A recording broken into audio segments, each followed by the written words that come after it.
What's up, everybody? Welcome to SLC Puck.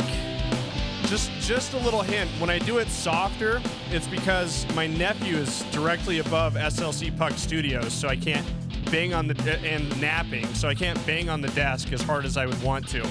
But no, the energy's there. The excitement's here. I'm fired up. I got sports fever right now. You can see I've got the eye black on.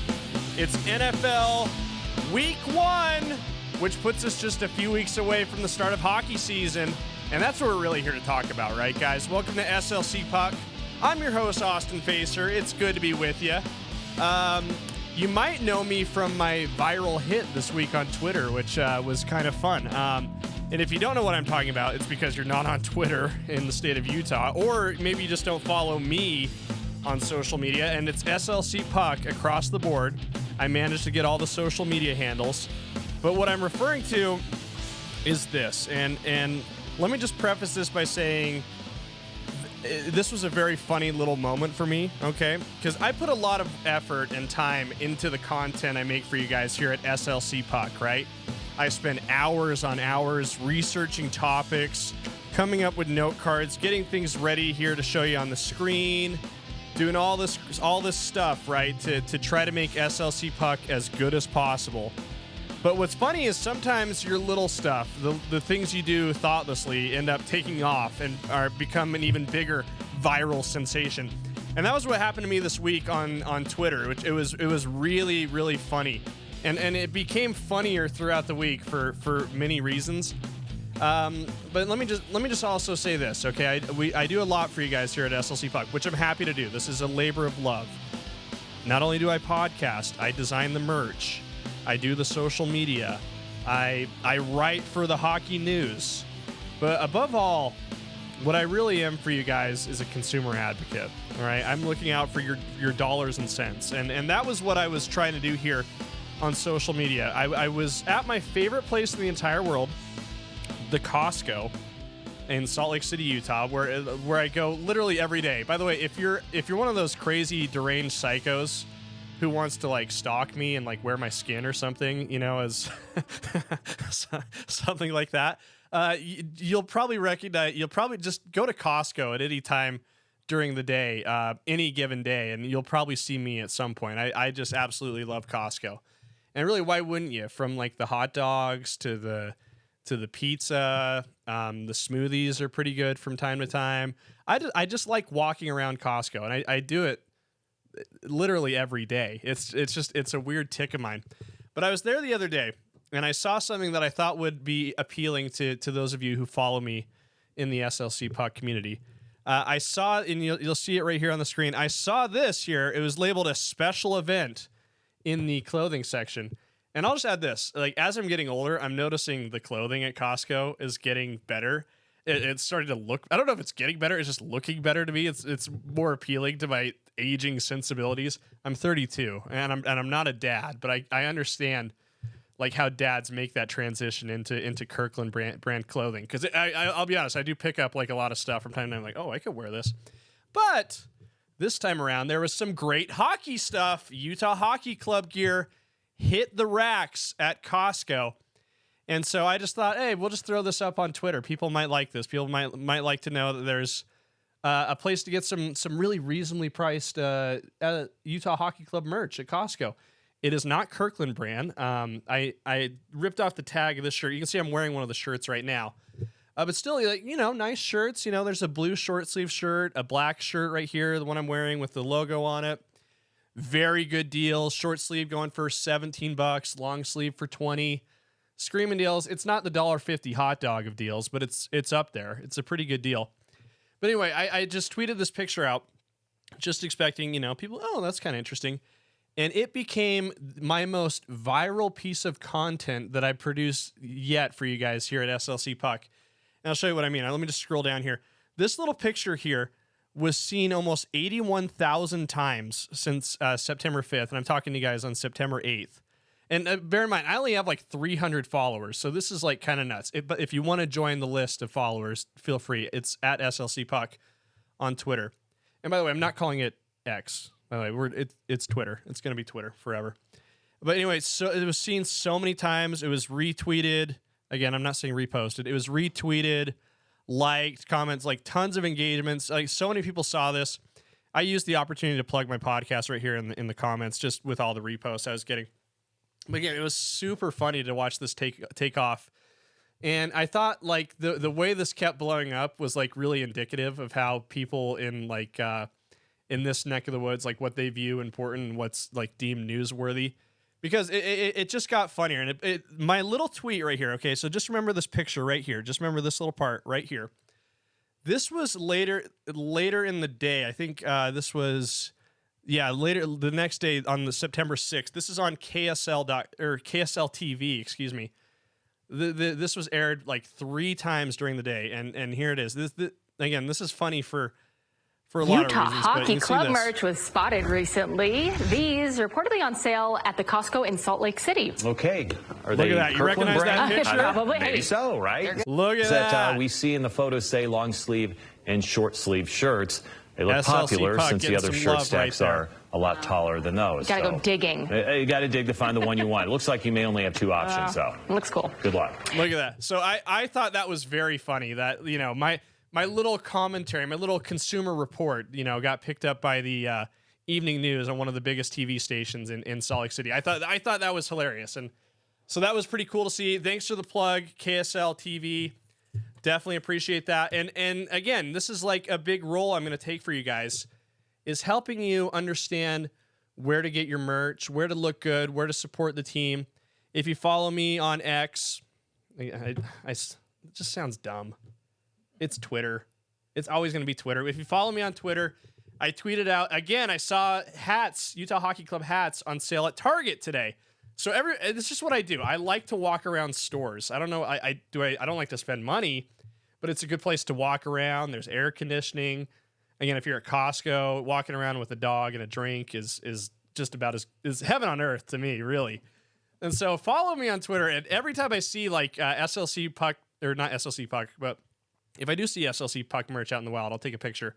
But when I see Utah Hockey Club merch out and about, easily accessible for you guys, I'll post it. You'll see it. We'll have a lot of fun. I'm starting the hashtag SLC Puck consumer alerts just to keep everybody appraised. But again, you know, now is the time to start getting your Utah Hockey Club merch. You know, this thing is going to really pick up in excitement in a big way.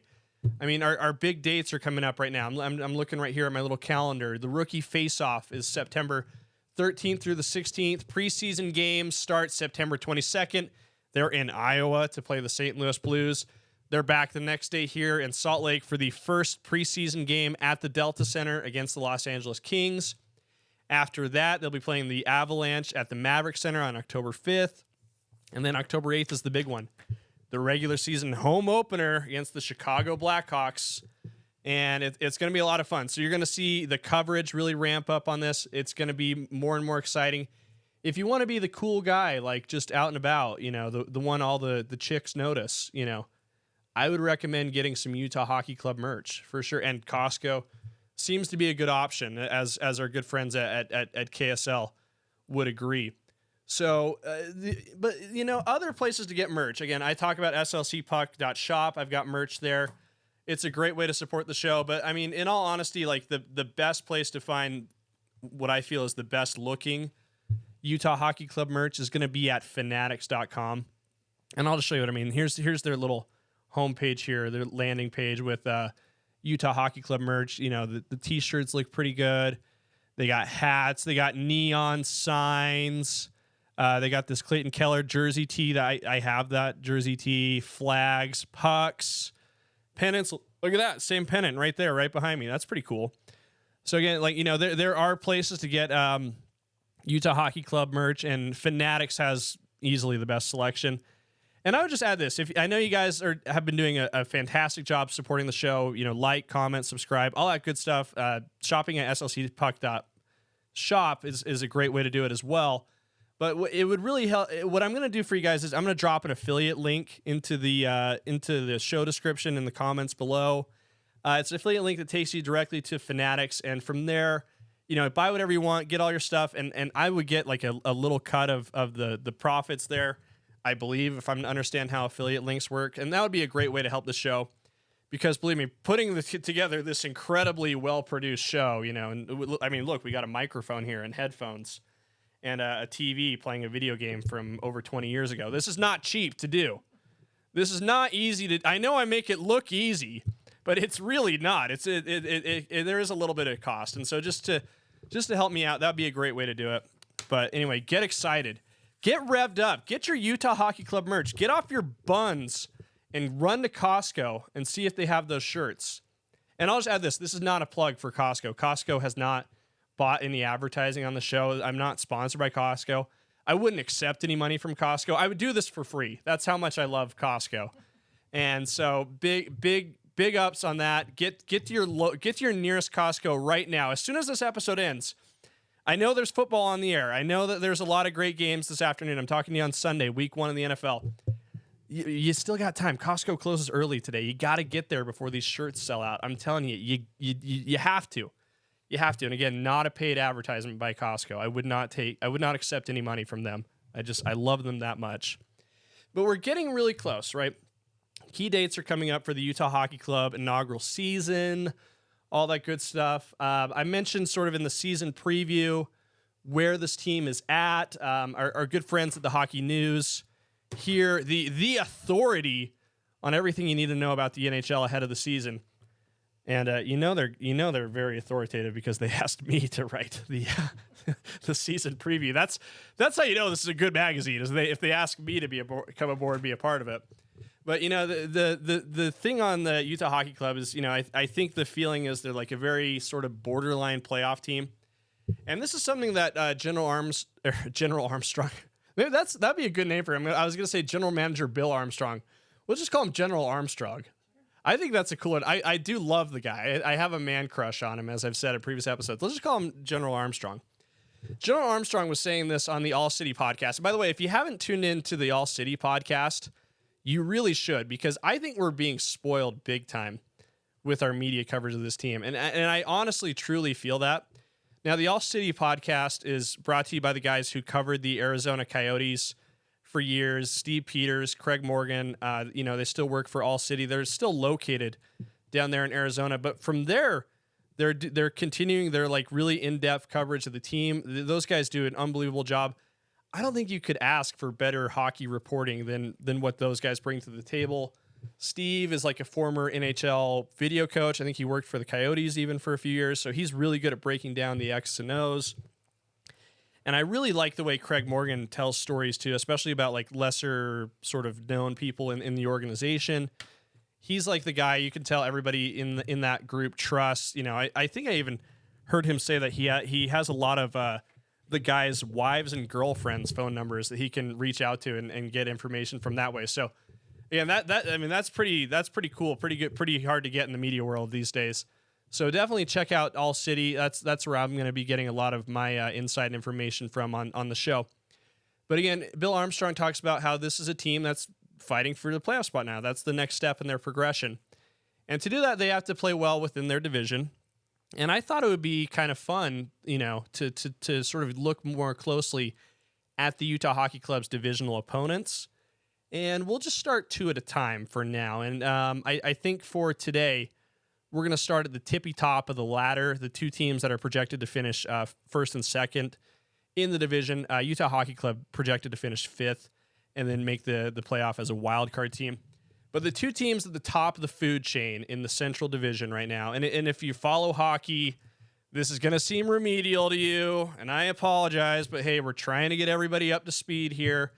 We got a little bit of time here. September, it's September 8th. We're a month away from the home opener. Holy moly, this is coming on fast. My goal was to get 50 episodes of the show done before the start of the season, but I think the way the math works out, I think I'm going to fall a little bit short. This is episode 39 today. But today let's dig into these divisional opponents. And I think the 2 I want to talk about are the Dallas Stars and the Colorado Avalanche. And we'll start with the Dallas Stars, because these are the guys that are sort of what I would like to call the preseason media darlings right now in the NHL. The Hockey News is made their preseason predictions. They're predicting the Dallas Stars to be the Stanley Cup champions this year. They're predicting them to win in the final over the New Jersey Devils. And it's not for reasons unfounded. This is a team that's really good. And, just looking at this team, I thought a lot about the way David Locke talks about teams in the NBA. You may or may not know David Locke, the voice of the Utah Jazz. He's somewhat of a mentor of mine as well.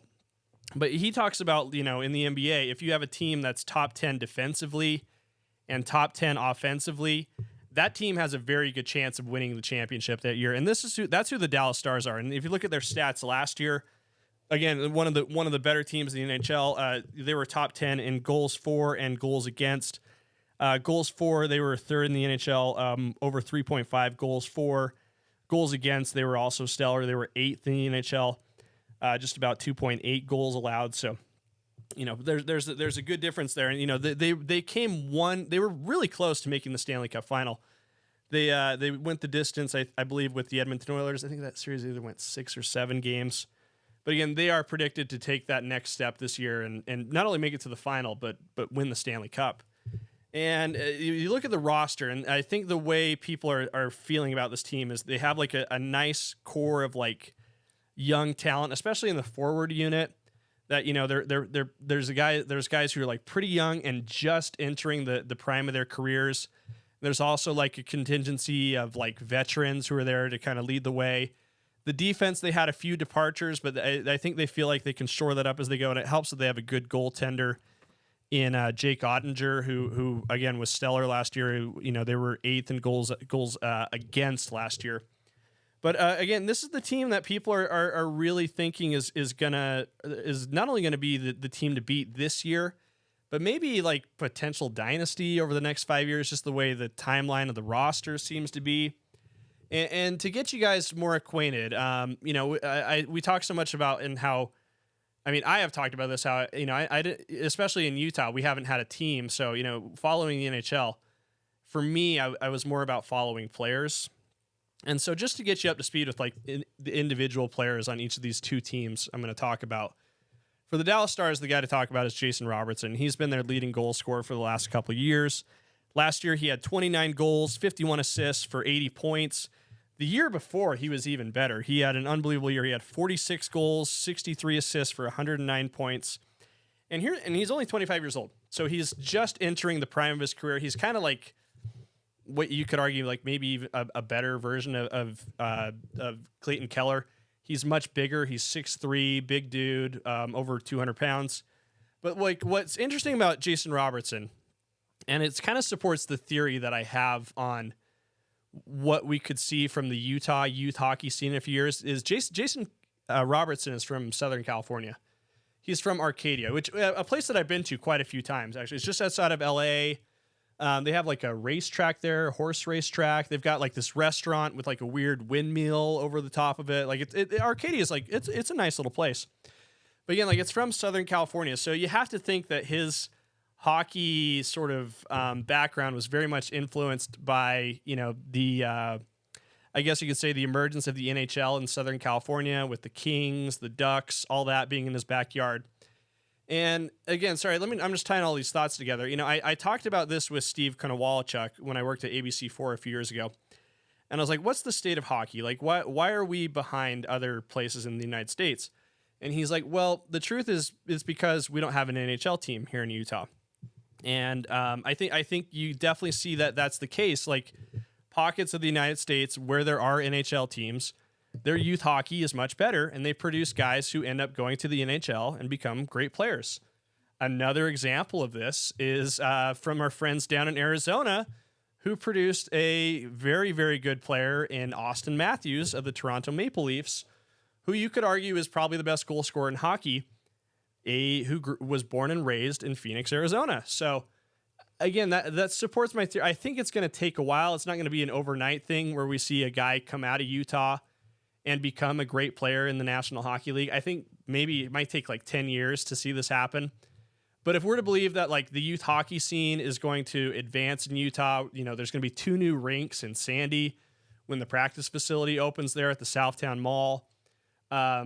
Gosh, do we have we heard if they're going to keep the pretzel maker there? By the way, I mean, I know there's like a lot to talk about, but like, what's fun about all these hockey stories is they kind of blend like my interests outside of the sports world, like Costco and like going to the mall, food court. It's fun that those are also elements in all the hockey stories.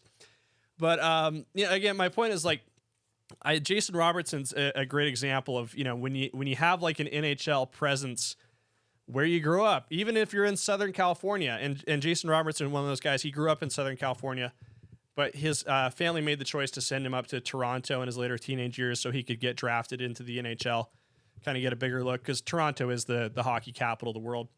But again, I think he's a good example of this. I think it won't be too long until we see our own version of Jason Robertson come out of the NHL. But just to talk more about him and to get more acquainted with him as a player, what I do, and this, I think this is fun. I love the NHL's attention to statistics, the increased what do they call it? Analytics, sabermetrics. I think you hear that sometimes. But if you go to edge.nhl.com, these are the advanced statistics, and it really shows you more about these guys. And when we talk about the teams, it's really about the players to see. And for the Dallas Stars, it's Jason Robertson. And just look here. I mean, this is I don't know what kind of chart you call this, but this is kind of interesting. It's really insightful to get a better idea of what Jason Robertson does, what he's great at. His big thing, he gets shots on goal. He's in the 92nd percentile. He got 231 shots on goal, well above the league average of 95 shots on goal. So I without seeing all of Jason Robertson's goals and assists from the last couple of years, I would think that a lot of his assists have been generated from shots on goal, because if you're not familiar with hockey, you get awarded an assist if you have a shot on goal that's then put in off the rebound by your teammate.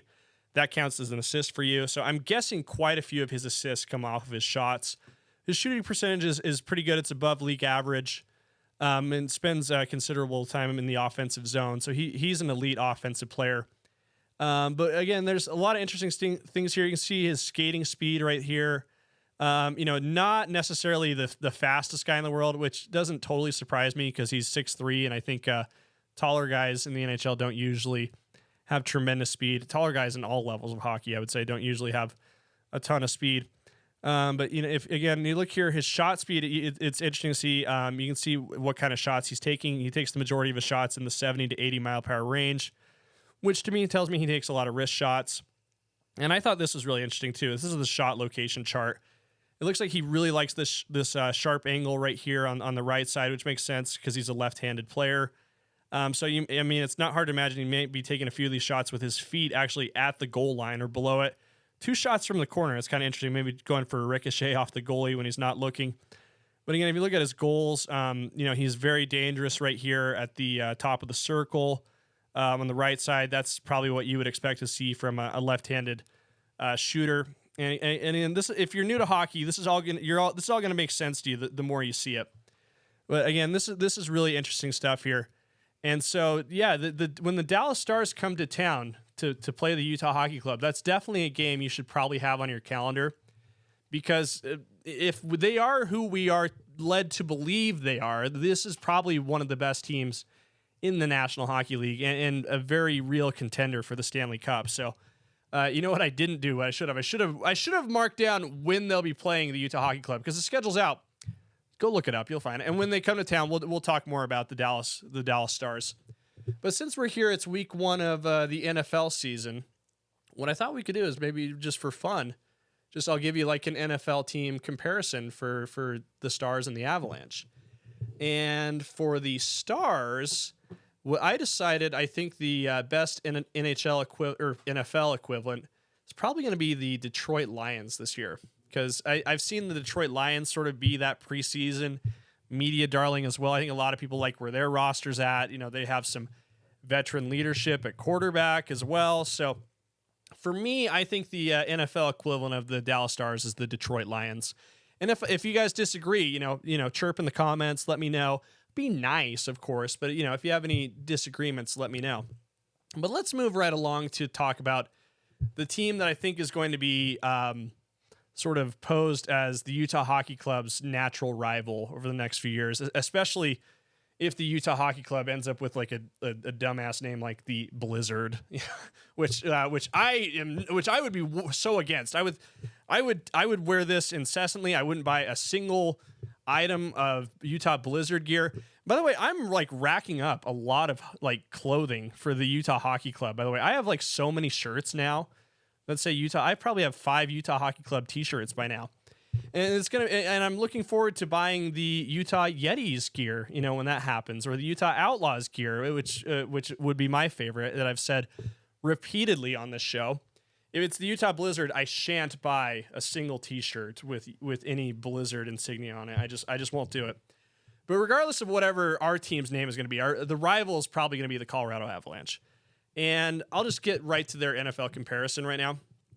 I view them the same way I think I see the San Francisco 49ers.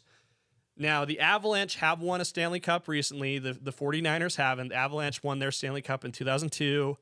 But the 49ers have been to a few Super Bowls the last few years. And so I think they're kind of like the same way. They carry the same weight in their respective leagues and probably have like a similar place in the hearts of a lot of people here in Utah. I think a lot of people here like the 49ers. And I think a lot of people here like the Avalanche with maybe the same intensity, So that's my NFL comparison for them. But this last year for the Avalanche was kind of a gap year. They were the top-rated offensive team in the NHL. They led the NHL in goals for over 2 point. Sorry, I'm like dyslexic right now. And I'm reading these tiny little note cards. I feel like David Letterman a little bit with these little note cards. But again, I'm trying to write so small to get all this information in. But the goals for, they were top in the NHL, 3.68 goals for. Their goals against were a little below average. They're over 3, a little bit over 3. So the goaltending leaves a little bit to be desired there. And again, for the Avalanche, they were a dominant team a couple years ago, and they have 2 or 3 of the top 10 players in the NHL, and I'll talk more about them in just a moment. But again, they're sort of fighting to get back into the swing of things. Their captain, Gabriel Landeskog, has been out for a couple years with a knee injury, so he's trying to work his way back in. And one of their best players offensively, Valery Nichushkin, a name which I'm sure I will mispronounce a lot, he was suspended just hours before a playoff game last year against the Stars, so that sort of sent their season down the drain very quickly in the postseason. But again, if all things work out the way they should for the Avalanche, if they can get Landeskog back, if they can get Nichushkin, whose name I'm sure I'm not saying right, to support their stars, the Hart Award winner from last year, Nathan McKinnon, Cale Makar, 2 of the best players in the NHL, the Avalanche are going to be right back in it as a contender. And man, I just absolutely love talking about Cale Makar of the Colorado Avalanche because in my view, I think he's the most exciting hockey player to watch right now. And it's for a lot of reasons. He does a lot of things really well. He's a really great shooter. He plays, he makes the defenseman position actually very exciting, which is something that doesn't happen very often in the NHL, that you have a guy this exciting. But he scored 90 points as a defenseman last year, which is pretty amazing. But what I love so much about Cale Makar is that I think he might be the greatest ice skater in the history of ice skating. And it may be hockey. I mean, if he was in figure skates, I'm sure he'd figure out a way to win an Olympic gold medal. But I'll just show you some highlights here, and you'll see what I mean. I don't know if it's physically possible to skate better than the way he does. And I'll just show you what I mean here. And I'll just show you some highlights. And look at the way he masters his edges on his skates, the way he can put his heels together. That's called a mohawk right there around the net. Just the way he can create speed in like all directions is insane. That guy is a genius on his skates. Like there is really no one else in the world who can do that. I've always felt like Sidney Crosby was also a really great skater, but Cale Makar can do it in ways that I don't think you can recreate that very easily. And just the speed he can do that with, and he has a really whippy stick. He does not take a lot of slap shots, which is very interesting, but he takes really, really, really hard wrist shots. And so I love watching him. I think we're going to watch him cue up a slap shot right here. Let's see, look at the way he can work his edges. He's so unpredictable on the ice. The way he can get around defenders in the blink of an eye. It's cool. I could talk about Cale Makar and Costco for hours, by the way. I'm not sure which I like more, Cale Makar or Costco, because they're both kind of up there for me. And when the Avalanche are in town, McKinnon's a great player as well. McKinnon is incredibly fast. But for me, Cale Makar is the most exciting player in hockey to watch. And I think it's going to be a lot of fun to see him come to town. And the Avalanche are just so good. They have, I talked about McKinnon, Makar. They have another guy who had over 90 points, Mikko Rantanen, again, who I'm sure I'm saying wrong. And I'm a little jittery today. Sorry, I had a little bit too much energy drink before the show. And I'm all jazzed up on how my fantasy football team is doing. We're not doing very well right now, so it's a little frustrating. But, get me talking about Costco and Cale Makar, and I get all jittery. But it's going to be a lot of fun to see Cale Makar in town. Again, he'll be here for the preseason game at the Mavericks Center on October 5th. And, they have games. I believe they play the Avalanche pretty early in the regular season as well. So those are definitely guys to watch. And as we get closer and closer, we'll talk about the other teams in the Central Division. We got to talk about the Golden Knights. We got to talk about other opponents that we'll be seeing from time to time, the natural rivals for the Utah Hockey Club, all that good stuff.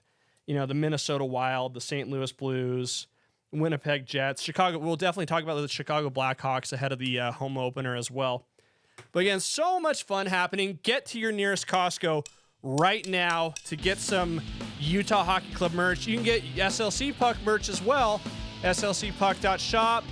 Follow me on social media for your latest in consumer reporting. SLC Puck across the board. Thanks for being here, guys. We'll talk soon.